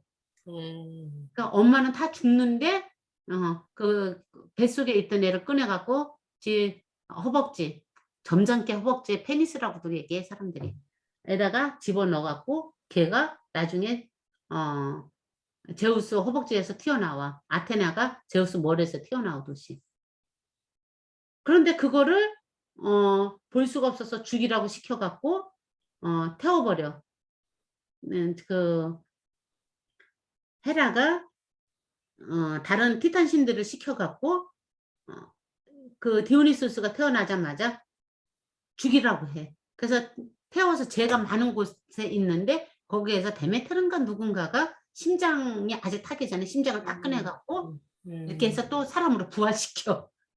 그래서 누구야 우리 그래서 디오니소스야. 2번 태어난다. 그래서 그 헤라한테 들키지 않을 낙소스 그 동굴에서 얘를 걔네들이 실레로스 같은 그 반인 반수인 실레로스가 키우지 디오니소스를. 키워서 거기 디오니소스가 거기에서 나중에 아리아드네도 만나고 그러잖아. 어쨌든 바로 그 디오니소스. 이러면서 신화를 다시 한번 이렇게 생각해 보는 거야, 지난 신화들을. 그 다음에 우리가 자애와 연결시켜서 공부를 했었던 나르키소스 할 때 에코 나왔었지. 남의 뒷말만 쫓아 살 수밖에 없는 거, 에코의 수다 때문에 제우스가 누군가하고 연애를 하는 걸 봤어. 그런데 에코를 보자마자 헤라가 야, 제우스 어디로 도망가대? 그랬더니 에코가 막 수다를 떠느냐고 얘기를 해준 사이에 에코 수다가 너무 재밌어서 듣다 보니까 제우스가 사라져 버렸어. 너무나 화가 나갖고 어떻게 했어? 다시는 너는 말을 못하리라. 네 말은 못하고 남이 한 말에 꼭 뒷말만 쫓아 사게 된다. 이렇게 저주를 퍼부었어. 헤라가 퍼본 저주야. 그래서 메아리를 만들어갖고 나르키소스의 그 슬픈 신화를 만들어냈지. 이 모든 것이 결국에 가서는 헤라가 여러 가지로 심술을 부리고 질투를 부리는 걸로 소개가 됐단 말이야. 자, 그 중에 이제 대표적인 건 몇 개만 보자. 이게 누구야? 이오. 항소를 변화시켜갖고. 기억나지? 아르고스. 눈이 100개든 1000개든 달려있어서 눈이 하나 감으면 하나 떠주고 하나 감으면 하나 떠주고 해서 얘를 지킬 수 있는데 제우스가 도저히 얘가 너무 안 돼갖고 어떻게 했어? 얘를 갖다가 헤르메스를 시켜갖고 야, 쟤 좀 어떻게 구해봐. 그래서 헤르메스를 시켰어. 헤르메스를. 그래서 헤르메스가 아르고스한테 가갖고 어떻게 하느냐면 피리를 불어서 음악으로, 예술로, 이때 음악은 예술이라고 생각하자고 그랬지. 예술로서 감동을 시켜서 다 잠을 재운 다음에 죽여 얘를, 아르고스를. 얘를 구해갖고 와. 근데 얘를 구해갖고 오는데 헤라가 너무 얘가 죽어서 너무 안타까워서 자기의 아주 중요한 그 부하였는데. 이 죽었다는 얘가 누구예요? 아르고스. 죽은 애가 아르고스인 거야? 이 죽은 사람이 아르고스인데 아르고스가 저기 그리스에 있는 펠로폰네소스 그 반도에 있는 저 남쪽 쪽에 있는 동네 이름인 거야. 그럼 아르고스 원정대 할 때 그 아르고스는? 그 아르고스 아니야. 다른 아르고스야. 이거는 신이야, 신. 그 아르고스가 눈이 많은 신이라고? 눈이 많은 적이라고? 그렇지. 눈이 엄청나게 많은. 그래서 얘가 죽고 나자 얘를 추모하는 의미에서 얘 눈을 전부 빼서 새에다 박은 공작에다 받아갔다는 거야? 그래서 그게 공작인 거야. 그래서 헤라는 공작새를 데리고 다니는 거야. 헤라가 공작새를 데리고 다닌다는 것은 아르고스를 추모한다는 얘기야. 그치? 그러니까 충전인 거지. 쉽게 말하면. 얘는 헤르메스고. 그래서 얘가 죽어서 얘가 구해지기는 했는데 이제 가두지는 못했어. 그런데 얘한테 등해라는 거 있잖아요. 등해. 벌레. 왜 소 같은 등에 이렇게 붙어갖고 얘 이렇게 피 빨아먹는 거. 그거를 이오한테 그거를 붙여줘갖고 얘가 이오가 강의 여신이거든. 어느 지역에 수호신이야, 강에. 그래서 그 강물이 얘가 못 견뎌갖고, 이거 상상력 좀 봐봐, 얼마나 재밌는. 못 견뎌갖고 계속 움직이는 거야. 그래서 강물이 흘러가는 거래. 자, 이오는 그 이오가 있는 어느 동네 수호신. 여기서 우리가 무엇을 공부하자는 얘기는, 알자는 얘기는 각자 수호신이 있다라는 거. 서양에서는 수호신의 개념이 굉장히 강해. 이 수호신의 개념이 지금까지 그대로 내려오는 게 어디냐면 카톨릭에서 나오는 천사? 수호성인들, 천사, 수호성인, 그리고 그 카톨릭에는 그 성당마다 자기네 주신으로 모시는 신들이, 저기 성인들이 있어. 내가 처음 이걸 받은 세례?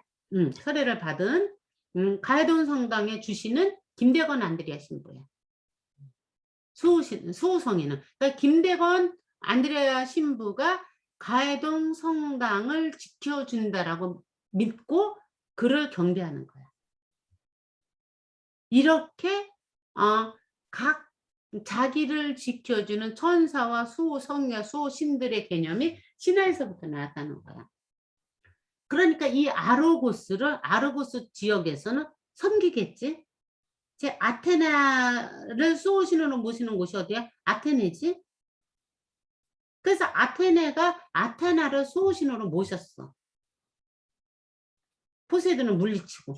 그러니까 그 지역마다 이름이 전부 그런 의미를 갖고 있다라는 거, 우리가 그걸 알면 된다. 여기서 근데 제우스 플러스 니오베라 그러는 게 이 니오베가 그 니오 말하는 거야? 니오베가 누구냐면 엄마야, 엄마. 네, 근데 이 아르고스의 엄마. 이 니오베는 여러분들 한번 들어봤을 법도 한데,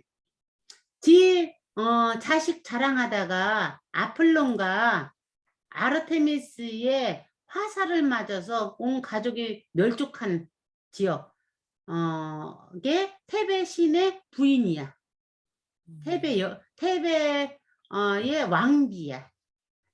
이 니오베라는 사람이. 그런데 그 왕벽은 안 게 아르고스라는 거야, 지금. 사람이 이거는 여왕이야, 왕비야, 왕비.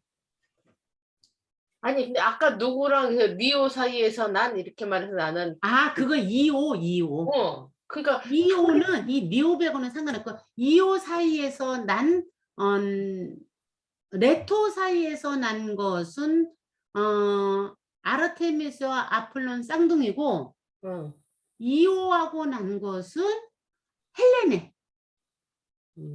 헬레네하고 또 헬레네 언니가 또 있어. 그렇게 또 다른 적이야. 그거는 스파르타의 왕비 같은 헬레네. 그러니까 2호 사이에서 난 그 적이야. 아유 그러니까 그거 이제 외우려고 하지 마. 아니 나도 잘 반복해도 이게 잘 안 되네.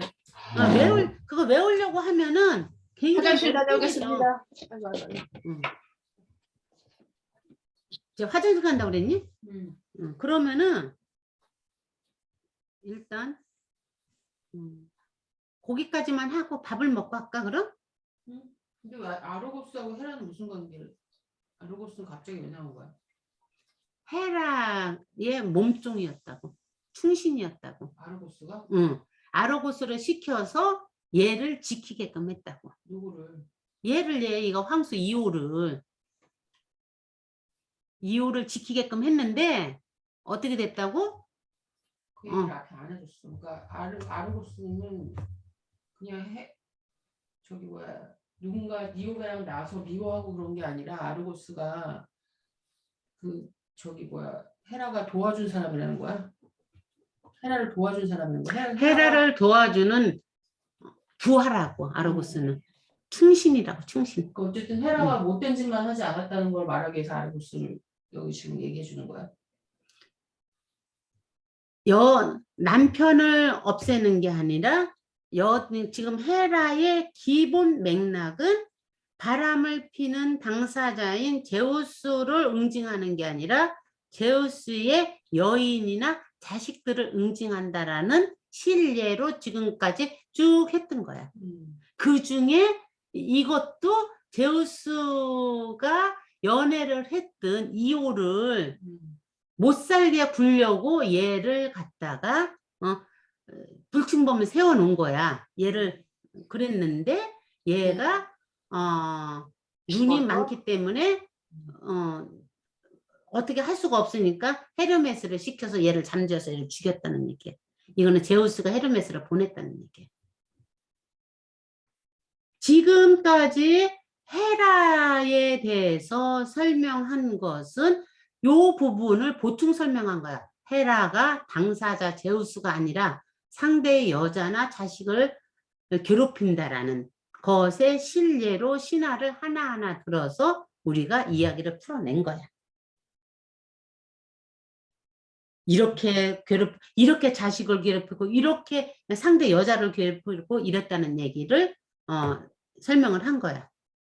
자, 그 다음에 이제 여기에 가서는 다른 건데 우리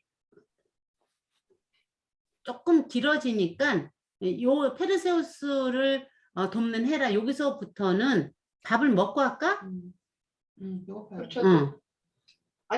아니 점심시간들 지나서 참석한다는 사람들이 몇 시쯤에 오려나? 아마 그 누구지?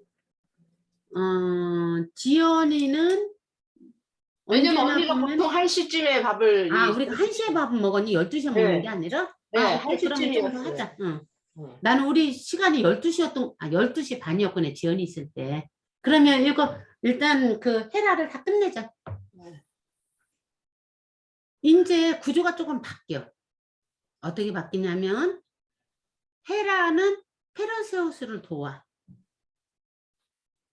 왜 돕느냐면 헤라는 가정의 여신이라고 그랬지. 가정의 여신인데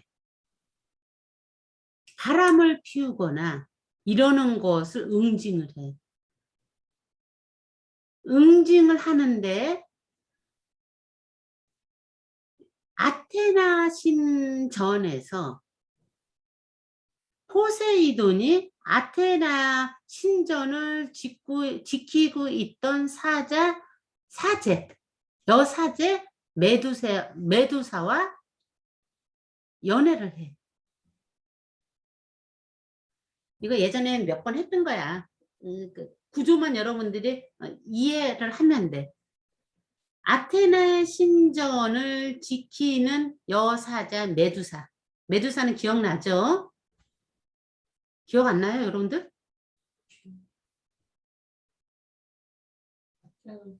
아니 이름은 기억이 나. 메두사는 기억나죠? 네. 머리에 이렇게 머리. 뱀으로 돼 있는 사람. 네, 기억납니다. 왜 머리가 뱀으로 됐어? 아테나의 여사제인데 얘가 너무 아름다운 거야. 너무 고르곤의 세 자매 중에서 너무 아름답게 생기고 지혜롭게 생기고 특히 머릿결이 너무 부단결처럼 좋아서 얘가 자랑을 하기 시작을 한 거야. 아무리 아름답게도 내 머릿결이 아테나 여신 거보다 머릿결만은 내가 아름다워. 이렇게 자랑을 하고 다니니까 신보다 자기가 더 아름답다고 말하거나 이러는 순간 이걸 휴브리스라고 얘기하는 건데 이러는 순간 응징을 받잖아. 이게 기본 구조야, 신화에서. 그렇게 해서 응징을 받았을 수도 있고 이 두 번째는 뭐냐 하면은 아테네 신전을 지키는 메두사를 포세이돈, 바다의 신인 포세이돈이 사랑과 겁탈을 해서 사랑을 했단 말이야. 그러니까 내 신전을 감히 더럽혀? 라고 해서 이렇게 머리를 뱀의 머리로 흉측하게 만들었어. 어쨌든 뱀의 머리를 흉측하게 만든 건 누구냐면 아테네야. 그런데 돌아서 페르세우스라는 애가 페르세우스는 영웅 중에 영웅이야. 어떻게 하다 보니까 신화를 계속 설명해야지 돼서 제우스가 청동 감옥에 갇혀 있는 다나에한테 황금비로 변해서 가서 사랑을 해서 잉태를 했어. 그치? 이 잉태하자 이 다나의 아버지가 페르세우스예요? 계속 아내가? 그렇지. 다나의 아버지가 다나의 자기 딸과 페르세우스를 배에다가 실어서 떠내려 보냈어. 그래서 무럭무럭 페르세우스가 잘 자랐어. 그 다른 나라에 가서. 그래서 다른 나라에 가서 잘 자란 페르세우스가 자기 고향을 찾아서 출발을 하는데 영웅으로 태어나는 이제 순간이지. 자기 고향을 찾아서 영웅으로 태어나기 위해서 출발을 하는데 얼마나 많은 장애 요인들이 있겠어. 그 장애 요인들 하나하나를 누가 도와줘? 신들이 도와줘. 이런 신 저런 신이. 그 중에 하나가 어떤 신이냐면 헤라야. 헤라가 무엇을 도와주느냐면 그 강을 건너는데 노파로 변신을 해서 자기를 실험을 하는 거야. 얘가 어느 만큼 힘이 정말 있나, 영웅이 될 건너는 자격이 있나. 그래서 노파로 변해서 젊은이 나 좀 저 강 건너는데 좀 도와주시오. 그래. 그러니까 영웅의 조건은 뭐야? 일단 인정미가 있어야지 되잖아. 그치? 힘만 세서는 그 제대로 된 영웅이 안 되잖아. 그 마음 씀씀이가 중요하잖아. 그러니까 그러십시오. 그러고서 얘가 애를 업고, 그러니까 할머니를 업고 강을 건너는데, 가볍던 할머니가 시간이 지나면 지날수록 강을 건너면 건너수록 너무너무 무거워서 얘가 아주 너무 힘들어해. 그러다가 신발 한쪽을 빠뜨려. 그러니까 이놈 새끼야, 이 노인네 죽이려고 그러냐 그러면서 막 구박을 하면서, 그런데도 거기서 화도 안 내고 놓지도 않고 간신히 강을 건너서 딱 내려놓는 순간 헤라가 사라져 버려. 신이었구나. 알아차려. 그러니까 자기가 영웅의 기질을 알기 시작하는 거지. 그런 페르세우스야. 페르세우스의 신화는 우리가 메두사 할 때 많이 다루었기 때문에 그냥 여기까지만 할게. 왜 그럼 헤라가 페르세우스를 도왔냐? 그러니까 불륜을 저질렀잖아. 불륜을 저지른 것은 안 되는 거잖아. 그러니까 페르세우스를 도와서 그 메두사를 죽이는데 협력을 해준 거야. 이해 안 가? 네, 이해가 안 가네. 다시 설명을 해줄게. 막 건너뛰어서 설명하니까 더 힘들다. 자, 메두사는 다시 아테네 신전으로 갑니다. 아테네 신전을 지키던 아름다운 여인이었는데, 그러니까 포세이돈하고 불륜을 저지르는 바람에 아테나가 분노를 해서 흉측한 여인으로 만들었어요. 뱀머리가 있는. 그런데 이 메두사는 모든 사람들이 메두사와 눈빛을 맞이하는 순간 어떻게 된다고? 돌로 굳어버려요. 그래서 괴물 중에 괴물이 됐어요. 그런 이 메두사는 아테네 신전에서 쫓겨나서 어디로 가냐면 저 서쪽 나라 먼 곳에서 어떤 동굴 속에 들어 있어요. 그런데 그 전설처럼 떠돌아다니는 말이 메두사와 눈이 마주치면 돌로 굳는다 라는 말이 전설처럼 떠돌아다니는 하나의 독립된 신화가 있어. 자, 이 신화와 별도로 청동비가 돼서 다나에가 임신을 해갖고 어느 나라로 가서 그 아이를 키우게 됐어. 이거는 이해되죠? 무슨 얘기인지 설명 안 해도. 그럼 이거 왜 그러냐? 이것까지 설명을 해. 그 어느 나라 왕 이름이 김일성이라고 하자. 김일성이 신탁을 받아. 어떤 신탁을 받느냐면 너무 이입이 안 된다. 그냥 생각이 안 나서 그래. 그 이름이. 신탁을 받아. 어떤 신탁을 받느냐면 선생님이 너무 힘들어 보이니까 나도 힘들어. 이게 그러면은 신탁을 아니야. 그 얘가 아닌데 아니 페르세우스가 근데 이거를 신화를 지금 계속 하다 보니까 이 원 주제에 대해서 자꾸만 벗어나는 것 같아요. 그러니까 이제 신화를 기본적인 것만 하는데 자꾸 이제 이게 힘들어들 하니까 못 알아먹으니까 하게 되는 거야. 신화를 계속 이렇게 나열하니까 주제는 어디로든가 가버린 거 없는 아니, 거예요. 지금 여기까지만 할게. 헤라를 설명해야 되는데 헤라의 여러 가지 모습 중에 페르세우스를 돕는 헤라를 하다 보는데 이 페르세우스가 또 누구냐를 하는데 우리가 못 알아차려 먹으니까 좀 복잡해지는 그러니까 거야. 여러분들이 공부를 다 한 것인데 자꾸 잃어버리니까 처음부터 다시 설명을 하게 되는 거야. 오케이, 괜찮아. 그래서 건너뛰면서 설명을 하다 보니까 더 설명이 힘들어지는 거야. 근데 그 주제에 대해서만 설명을 하고 신화를 쫙 이렇게 나열하는 건 안 하시는 게 선생님 더 도움이 될 것 같아요. 자, 요거까지만 할게. 하던 끝이니까. 자, 그렇게 신탁을 받는다면 너는 외손자한테 죽는다. 그러니까 이 아버지가 겁나서 다나엘을 청동 감옥에다 가두었단 말이야. 그런데 제우스가 황금비를 변해갖고 와갖고 잉태해서 애를 낳으니까 이거는 신의 아들이다라는 걸 이 김일성도 아니까 너무 기가 막혀갖고 함부로 죽이지는 못하는 거지. 무섭잖아. 그러니까 바다에다가 저기 이렇게 버렸단 말이야. 근데 버려서 제가 다른 동네 가서 무럭무럭 자랐어.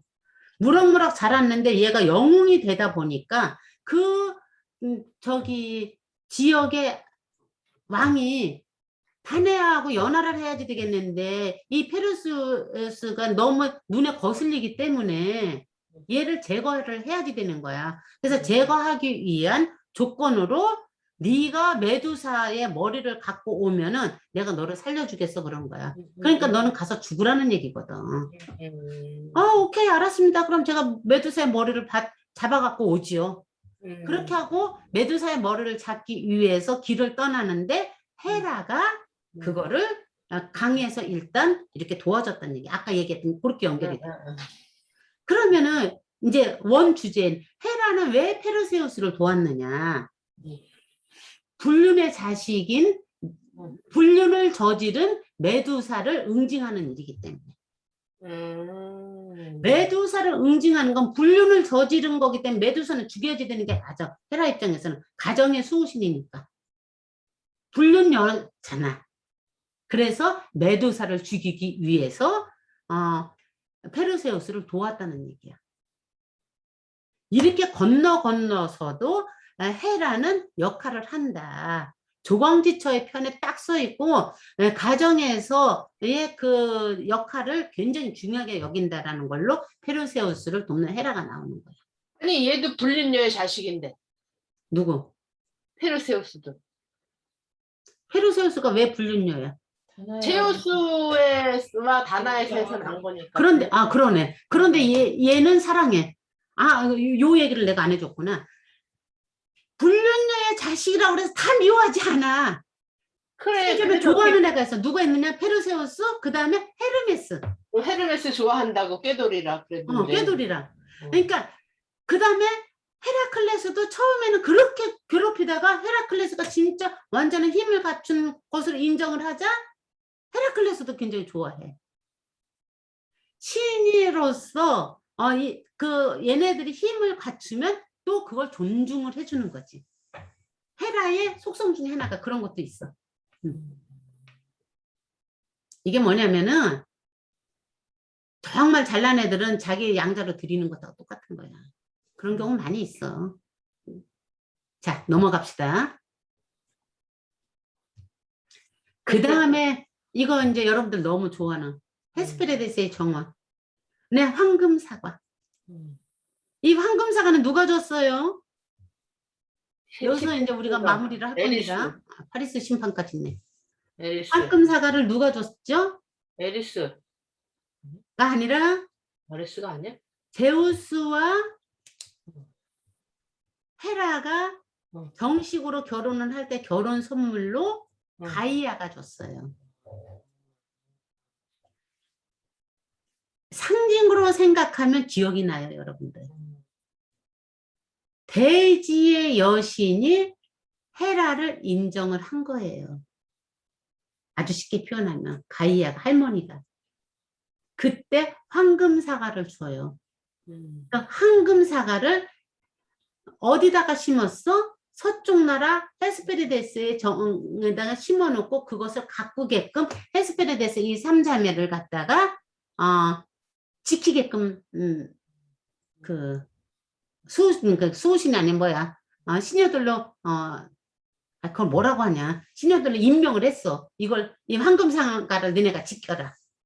바로 그 황금사과를 헤라가 갖고 있다. 이 황금사과의 전설이 나중에 어디야 이게 성경 쪽으로 넘어왔을 때는 무엇으로 바뀌느냐면 에덴 동산으로 바뀌는 거예요. 그랬을 때 이 사과가 어떻게 변해? 나쁜 걸로 유혹의 걸로 변해요. 사과의 상징이 가부장제로 가면서 여성을 상징하는 것에서 이렇게 유혹의 어떤 걸로 변하는 것을 흐름을 여러분들이 봐야지 돼요. 그 다음에 뱀은 어떻게 변하냐면 헤라가 황금사과 정원에다가 황금사과를 심어 놓고 헤스페리데스 그 애들을 그 3명의 그 자매들을 지키게끔 여기를 황금사과를 키우는 시녀들로 임명을 해서 지키고 있는데 얘네들을 못 믿어해 헤라가. 그래서 또 누구를 투입시키냐면 라돈을 투입시켜. 뱀. 뱀. 그래서 이 뱀이 이렇게 감겨져 있는 거야. 그러면은 여기 황금사과 나무를 지키는 뱀이 여기서 이렇게 나오는 거야. 여기까지는 전부 좋은 맥락에 황금사과도 좋은 거, 뱀도 좋은 거인데 이 신화는 그리스 로마 신화에서는 이렇게 헤스페르데스의 정원으로 이게 이렇게 구전이 돼서 엮여졌다면 헤라의 사과로 엮여졌다면 그 전에는 다른 걸로 있었겠죠. 그런데 이게 변형이 돼서 성경에 가서는 어떻게 변형이 되냐면 뱀의 악의 화신이 되고 사과가 유혹의 화신이 되는 거예요. 그렇게 되면서 성경의 기본 틀이 가부장제를 바탕으로 하는 걸로 쓰여지는 거예요. 창세기가. 창세기가 구약 성경이 언제 쓰여지냐면 청동기 시대에 쓰여져요. 청동기 시대는 이미 가부장제가 발달한 가부장제로서 국가 기틀이 만들어지는 시대예요. 그러니까 성경이 그렇게 구약 성경이 그렇게 쓰여지는 거죠. 이것을 뒤엎은 게 예수님의 사상인 거예요. 따지고 보면 예수님의 사상은 평등 사상과 사랑 사상이잖아요. 그런데 그 부분이 그래서 신약으로 넘어오는데 신약으로 넘어왔을 때 이 구약과 연결돼서 확장되는 거거든. 인간의 의식이 진화된 거거든. 근데 그거를 그 기독교 쪽에서 해석을 할 때는 그 기본 틀을 무너뜨리면은 모든 것이 들어올 때 힘들기 때문에 끝까지 지키다가 이제는 다 기본적인 것들은 많이 포용을 하고 많이 무너졌잖아. 이제 그거는 이제 우리 모두가 같이 알 수 있는 거고 우리도 그걸 충분히 얘기를 하고 있는 거고 여기에서 그것을 같은 사물이 어떻게 변천이 되는지를 보면 좋겠다는 얘기를 하는 거예요. 자, 그 다음에 아까 잠깐 설명했던 파리스의 심판.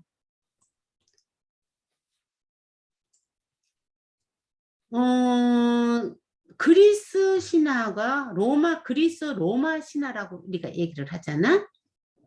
그랬을 때 그리스 신화가 종지부를 뜯는 게 어디에서냐면 트로이 전쟁에서요. 트로이 전쟁에서 그리스 신화는 종지부를 찍고 트로이 전쟁이 그리스가 승리를 하고 그 트로이가 패배를 하는 과정에서 도망간 어느 아이아이아가라는 그 트로이의 장수가 어느 이탈리아 조그만 나라인 변방의 노마라는 지역에 가서 그 로마의 창시자인 로물루스는 그 손자예요. 트로이의 손자예요. 트로이 장수의 손자예요. 로물루스가 로마를 대제국으로 만들어 가면서 그리스 신화는 로마 신화로 이름이 바뀌면서 헤라가 윤호가 되고 이런 식으로 이름이 바뀌면서 로마 신화로 계승이 되는 겁니다. 그때 기본적인 트로이 전쟁의 발달 원인이 뭐냐면 파리스의 심판이었어요. 파리스는 트로이라는 나라에 이때 트로이는 굉장히 강대국이었어요. 도저히 그리스가 계속 침범하려고 아무리 애를 써도 난공불락의 그런 단단한 도시였단 말이에요. 그랬는데 그 트로이 왕의 아들인 파리스도 또 심판을 받아 얘가 이 나라를 망하게 할 것이다. 그래서 얘를 참아 죽이지 못하고 그 산에다 버린단 말이야. 그래서 파리스는 왕자의 신분으로 산지기로 자란다고, 산속에서. 그래서 파리스가 산지기로 자라는가, 양치기를 하면서 산에서 사는 목동처럼 자라는데 왕자의 신분인 줄도 모른 채 이제 알면서도 숨기면서 살았든지 어쨌든 그렇게 자라고 있는데, 그 유명한 그 테티스와 펠레우스의 결혼식장에서 아까 그 에레스가 복수의 여신 에레스가 황금 사과를 던집니다. 아름다운 여인에게 이 사과를 던졌을 때 서로 이제 내가 가장 아름다운 여인이야 라고 쌈박질을 했죠. 대표 주자 누구누구? 자, 누구누구야? 헤라. 헤라. 또 그다음에 아르테미스, 데미테르, 아프로디테. 아프로디테. 그렇지? 맞나? 이 세 명이란 말이야. 그러니까 제우스한테 이들이 심판을 내려주십시오. 판단을 해주십시오. 제우스가 약 먹었냐? 그러니까 어떻게 하겠어? 파리스한테 너- 네가 이쁜 여자한테 사과를 주라 그랬어. 산지기한테 시키는 거야. 야, 파리스야, 네가 정해. 그러고 그 중재자 역할을 하는 게 이게 누구야? 헤르메스잖아. 헤르메스가 옆에 딱 서갖고 너한테 정해라고 했어. 이 공작이 있어. 이게 누구야? 헤라. 헤라. 이게 있어. 방패. 아테나. 얘가 그러면 아르테미스겠지? 아프로디테겠지? 나 참 아프로디테를 아르테미스라고. 아프로디테겠지? 얘 루벤스가 그린 그림이에요. 그러니까 각자 나를 반장으로 뽑아준다면처럼 자기를 어필을 하그래. 네가 나를 선택하면 나는 너에게 권력을 주겠어. 부와 권력을 주겠어. 얘가 그렇게 얘기했어. 아, 그래? 나는 모든 것을 이렇게 지혜를 주겠어. 아테네가 지혜의 여신이잖아. 전쟁에 언제나 모든 전쟁 승리가 되게끔 하고 지혜를 너한테 주겠어. 그랬더니 아프로디테는 나는 너희가 가장 아름다운 여인을 주겠어. 웃기지? 이게 남자들의 심리를 그대로 하는 거야. 그래서 얘를 아름다운 여인을 선택하는 바람에 트로이 전쟁이 시작이 됐어요. 자, 그러면은 헤라와 아테네는 그리스 편이겠어? 트로이 편이겠어? 그리스 편이야. 그치? 아프로디테만 트로이 편이야. 이렇게 신들도 전쟁을 하면은 각자 진영이 나뉘어져. 그래서 그리스 편이었던 이 둘에 의해서, 이 둘뿐이 아니라 이제 남자 신들도 있잖아. 응? 의해서 무엇을 한다? 그리스가 승리를 한다. 이러면서 여기서 그 심리적인 같은 것들이 얘기가 쭉 나오죠. 이러면서 이제 그리스 신화는 마무리가 되고 로마 신화로 넘어가서 거기서 변형이 이루어지기 시작을 합니다. 근데 내용은 거의 똑같아. 이름만 바뀌어. 로마 신화는. 그런데 로마 신화는 창세 신화를 어디서부터 시작하느냐면 트로이를 자기네의 기본 조상으로 생각하는 거예요. 트로이라는 그 고대 국가를. 트로이에서 온 아이아이의 가슴가 뭐 이런 어떠한 장수의 손자인 로물루스가 세운 나라다. 로마의 건국 신화는 그렇게 시작이 됩니다. 그리스의 건국 신화는 어떻게 시작이 돼요? 미노스에 의해서 크레타 문명에서부터 시작이 되면서 그것이 전체 유럽의 건국 신화가 되는 거죠. 그래서 유럽은 제2의 세계로 넘어가는 겁니다. 그 전에 또 여러 가지 일들이 있죠. 세계적으로 보면은, 신화적으로 보면은 그리스에서 로마로 넘어가고 로마가 제국이 되면서 이 신화는 성경 속에서 자연스럽게 변화가 이루어지는 거죠. 자, 여기까지가 이제 우리가 헤라를 통해서 알아보고자 했던 건데, 다시 처음으로 넘어와서 헤라는 권력의 표상이었어요.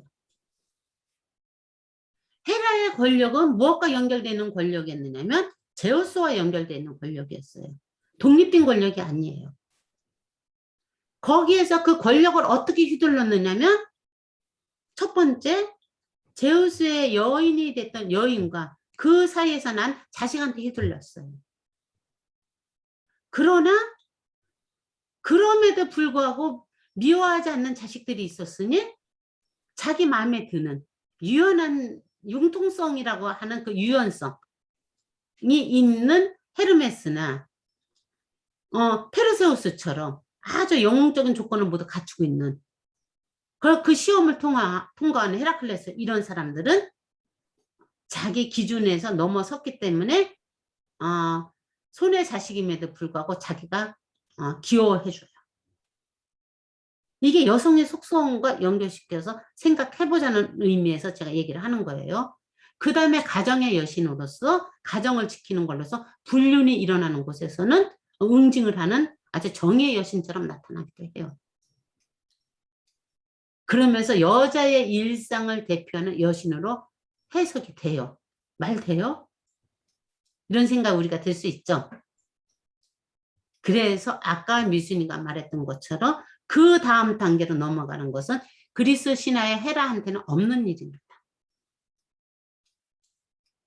그러니까 신화 너머로 우리가 이제 지금 여성성의 그것들이 확장이 됐다라는 얘기예요. 아직까지도 고정관념은 강하게 뿌리를 내리고 있지만 그것은 무엇에 의해서 했냐면 여자들이 여자로서 인간으로서 자기들이 인식하는 여성주의에 대한 페미니즘 운동에 의해서 이루어지기 시작했다는 거예요.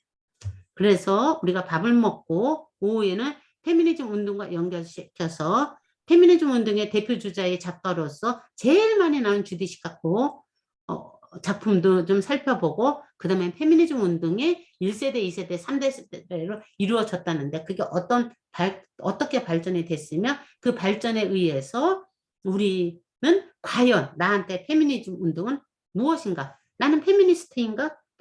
당연히 여성이니까 페미니스트겠지? 나는 페미니스트로서 어떤 페미니스트인가? 난 페미니즘 운동하는 페미니스트도 정말 싫어 하는 여자들이 의외로 굉장히 많아요. 그러면 자기들이 거부하는 페미니스트는 어떤 페미니스트인가? 이런 것들을 우리가 체크를 하면서 살펴봅시다. 점심 먹고. 언니 그 끝에 잠깐만요. 마지막 그 마무리할 때 언니가 그리스 편이 헤라와 이제 아테나고 아프로디테가 이제 트로이잖아요. 그럴 때 전쟁이 트로이가 승리한 게 아니야? 아니야. 그리스가 승리했어. 근데 그리스가 승리했는데 왜 이게 로마 신화로 바뀌어?